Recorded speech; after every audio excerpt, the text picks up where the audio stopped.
Assalamualaikum warahmatullahi wabarakatuh. Nama saya Dewi Putri Novila, Prodi Tadris Bahasa Indonesia. Alhamdulillahirabbil alamin, wassalatu wassalamu ala asrofil anbiya'i wal mursalin, Sayyidina Muhammadin wa ala alihi wa sahbihi ajmain, amma ba'du. Yang terhormat pengasuh Pondok Pesantren Zainul Hasan Genggong, yakni Kiai Haji Muhammad Hasan Mutawakkil Allah SHMM. Yang kami hormati Rektor Universitas Islam Zainul Hasan Genggong, yakni Bapak Dr. Abdul Aziz BAMAG. Yang kami hormati Dekan Fakultas Tadris Umum, yakni Ibu Wahyu Lestari MPD. Yang terhormat Kaprodi Tadris Bahasa Indonesia, yakni Ibu Maufirotul Hamdiah MPD. Yang kami hormati dosen pengampu mata kuliah Psikologi Pendidikan, yakni Bapak Ahmad Ilzamul Hikam MPD, serta teman-teman yang saya cintai. Baik, di sini saya akan mempresentasikan mengenai ragam kesulitan belajar peserta didik. Yang pertama, A. Pengertian kesulitan belajar peserta didik. Pendidikan merupakan sarana bagi seseorang untuk mempelajari berbagai macam ilmu pengetahuan dengan tujuan untuk mengembangkan potensi diri, kepribadian, kecerdasan, dan keterampilan.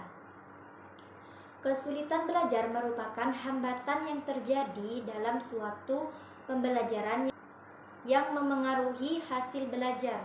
Kesulitan tersebut lebih mengacu pada psikologi siswa. Hal ini bisa berupa kesulitan mendengar, berbicara, menulis, membaca, mengeja, berpikir, dan berhitung. Yang B. Faktor-faktor yang mempengaruhi belajar. Menurut Ahmadi dan Supriyono dalam Cahyono menyatakan bahwa faktor yang mempengaruhi kesulitan belajar siswa ada dua, yaitu faktor internal dan faktor eksternal. Faktor internal merupakan faktor yang ada pada diri siswa sendiri, sedangkan faktor eksternal merupakan faktor dari luar diri siswa, misalnya lingkungan. Adapun beberapa faktor internal tersebut antara lain: 1. Kurangnya minat belajar siswa. Jika diamati dalam suatu pembelajaran, siswa yang cenderung kurang rajin disebabkan karena dalam dirinya belum terdapat minat yang murni atau keinginan untuk belajar. Tidak heran jika siswa akan cenderung malas untuk belajar. Yang kedua, kurang memberikan motivasi kepada siswa. Motivasi dari guru kepada siswa sangat penting dalam mewujudkan semangat belajar siswa, karena siswa akan menganggap jika guru mendukungnya dalam belajar. Yang ketiga, motivasi dari keluarga. Selain motivasi dari guru, siswa juga membutuhkan dukungan dari keluarga. Misalnya, siswa yang mendapatkan dukungan dan perhatian dari orang tua akan cenderung lebih percaya diri dalam belajar di sekolah dan kondisi psikologisnya normal. Selain faktor internal tersebut, juga terdapat faktor eksternal yang mempengaruhi belajar siswa, antara lain: 1. Guru sulit menerapkan pembelajaran. Saat ini seringkali terjadi perubahan kurikulum yang membuat ada sedikit perubahan dalam pembelajaran. Perubahan tersebut tidak hanya berdampak pada guru saja yang kesulitan dalam menerapkan pembelajarannya, tetapi siswa juga terpengaruhi. Yang kedua, kurangnya media pembelajaran. Media pembelajaran seringkali dianggap remeh menurut beberapa guru, tetapi nyatanya penggunaan media dalam pembelajaran merupakan salah satu upaya untuk memudahkan guru dalam menyampaikan materi dan siswa lebih mudah memahaminya. Yang ketiga, metode pembelajaran yang membosankan.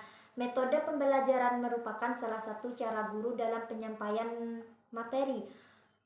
Menurut Diana, penggunaan metode pembelajaran yang tepat akan memudahkan guru dalam mencapai tujuan pembelajaran. C. Mengenal ragam kesulitan belajar dan solusinya.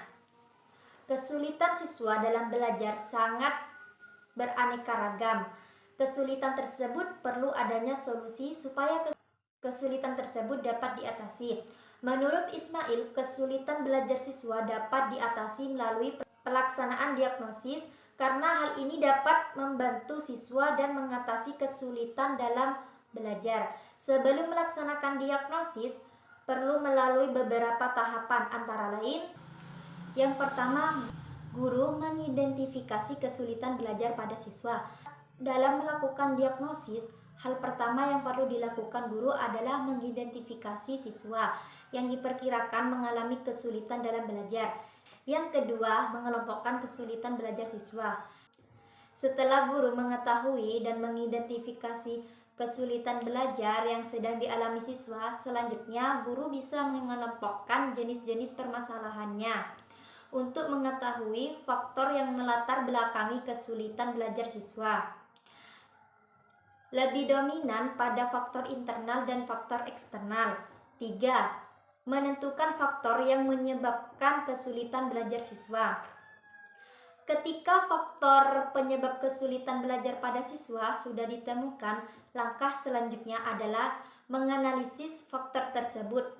Misalnya, ternyata ditemukan bahwa faktor paling banyak pada pembelajaran yang kurang menarik dan pembelajaran membosankan sehingga siswa merasa kurang bersemangat atau ada faktor lain yang melatar belakanginya. Yang keempat, mencari solusi demi permasalahan. Faktor yang mempengaruhi siswa sudah ditemukan. Setelah itu, guru dapat mencari solusi untuk mengatasinya. Caranya dapat menyesuaikan dengan faktor yang melatar belakangi kesulitan belajar siswa. Yang kelima, tindak lanjut yang dapat dilakukan guru. Langkah terakhir, guru perlu menerapkan solusi untuk mengatasi kesulitan belajar siswa. Misalnya, guru perlu menerapkan pembelajaran yang menyenangkan, menggunakan metode pembelajaran yang unik dan memberikan semangat pada siswa. Mungkin hanya itu saja yang bisa saya sampaikan, kurang lebihnya mohon maaf. Wassalamualaikum warahmatullahi wabarakatuh.